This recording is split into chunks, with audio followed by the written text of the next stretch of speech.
भगवान श्री राम ने क्यों फोड़ी थी कौआ की आंख, बाद में दिया वरदान, पढ़े यह कथा। क्या आप जानते हैं कि भगवान श्री राम ने कौए की एक आंख क्यों फोड़ दी थी? श्री रामचरितमानस में इस कथा का विस्तार से वर्णन किया गया है।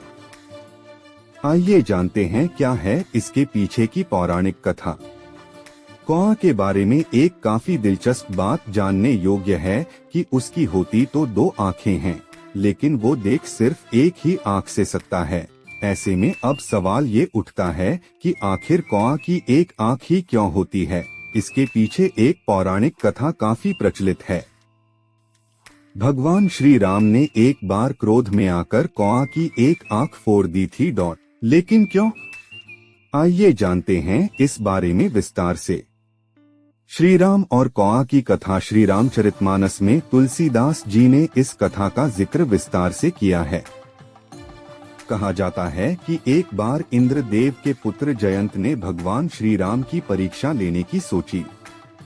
दरअसल में वो श्री राम की शक्ति की जानकारी लेना चाहते थे, इसीलिए उन्होंने कौआ का रूप धारण कर लिया और माता सीता के पास पहुंच गए और माता के पैर को अपने चोंच से घायल कर दिया और वहां से भाग गए। जब भगवान श्री राम ने माता के घायल पैर को देखा तो उन्हें काफी क्रोध आ गया और उस कौए के बारे में जानते ही उन्होंने अपने कोदंड नाम के धनुष पर सरकंडे को चढ़ाकर उस कौए पर निशाना लगाने की तैयारी शुरू कर दी, जिसे देख कौए रूपी जयंत की डर से हालत खराब हो गई और वो भागकर ब्रह्मलोक और शिवलोक भी गए।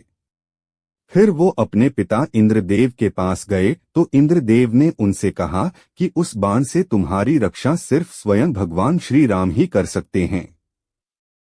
इसके बाद वो भागते हुए भगवान श्री राम के चरणों में आकर गिर गए और अपने किए की माफी मांगने लगे। तब भगवान राम ने कहा कि वो इस बाण को वापस तो नहीं ले सकते हैं, लेकिन उससे कम आघात पहुंचा सकते हैं। ऐसे में श्री राम ने अपने उस बाण से कौए के रूप में मौजूद जयंत की एक आंख फोड़ दी। उसी दिन से कौए को एक आंख वाला माना जाने लगा।